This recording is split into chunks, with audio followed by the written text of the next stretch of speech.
Hi everyone, welcome back to my channel, Bella here. In today's video, I want to talk about some of the better ways to use English videos to improve our spoken English.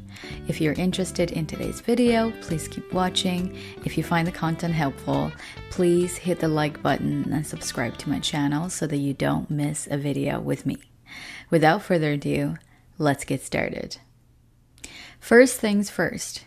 Before we sit down and start to study an English video, we need to make sure we're being intentional with our practice. By that, I meant we need to remind ourselves of the purpose of the practice first. Are we studying this video to improve our pronunciation, or are we trying to expand our vocabulary and learn some new common expressions and phrases? Or are we simply practicing our extensive listening where we're only trying to understand the gist of the meanings? Now, that's not to say that we cannot have more than one goal at a time. I'm sure some English learners can kill 2 birds or more with just one stone. But for me, that never worked. I can only focus on one thing at a time. So I always try to be intentional about what I can get out from this practice. That also keeps me on track about what I need to do in this practice instead of getting distracted halfway through.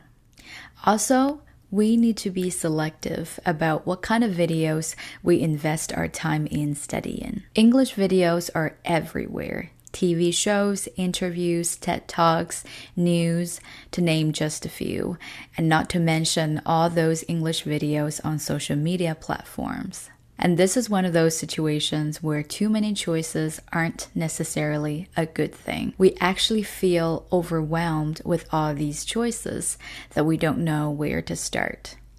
And here is what I always go by. The English videos that are truly worth our time, in my opinion, are the ones that are scripted and well prepared. We'll know they're well made because it requires a whole team and a lot of time to put them together. Usually the language used in these kind of videos is more deliberate and better structured. We can be reassured that the pronunciation and expressions we're about to learn indeed come from a reliable source. Resources like English TV shows, TED Talks, news broadcast, and English stand-up comedies all fit into this category. There's a saying in English, shoot for the moon, even if you miss, you'll land among the stars.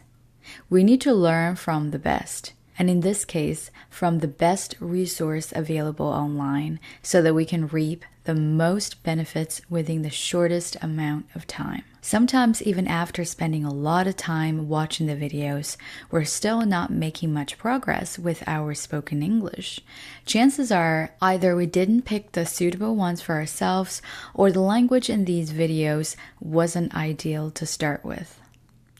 After finding a suitable video for ourselves, the next thing we need to do is take the time and study it hard. The way to do it is by dissecting the video and learn every bit of it slowly. We need to take our time with it, whether we want to use it for our pronunciation or otherwise. Sometimes it's easy for us to fall into the speed trap. We think that the faster we finish these videos, the more videos we end up watching, the better it is. But that's hardly the case.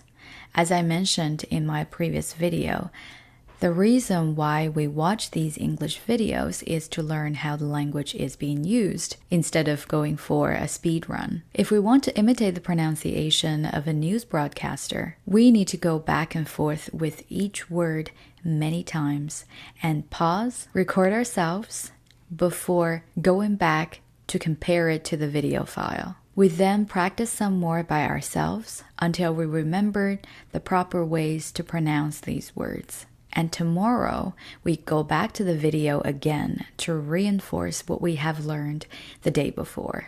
The same goes for learning expressions. One thing I do want to point out, though, is that progress doesn't simply happen when we sit here and passively watch some video for 20 times. We need to be actively engaged in the process and figure out the specific purpose every time when we go back to the same video. Maybe initially, our goal would be just to understand what's going on in the video.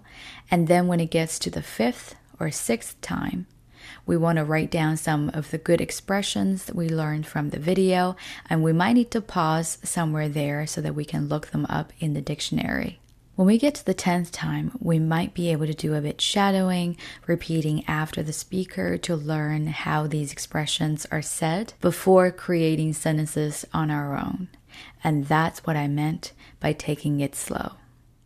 One quick note I want to add here is that English stand-up comedies are so underrated. I would recommend them to English learners in a heartbeat. There is so much to learn from them, and not just about the language itself, but also the culture behind it. Comedians like Ali Wong, George Carlin, Chris Rock, and Carlos Mencia, to name just a few.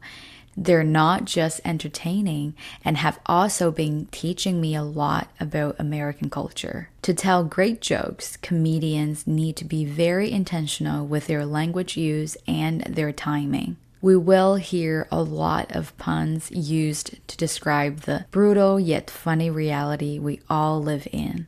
And as English learners, being able to understand these jokes and to explain why they're funny is a great step ahead for us.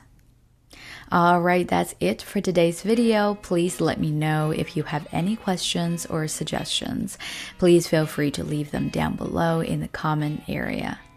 Until next time, take care.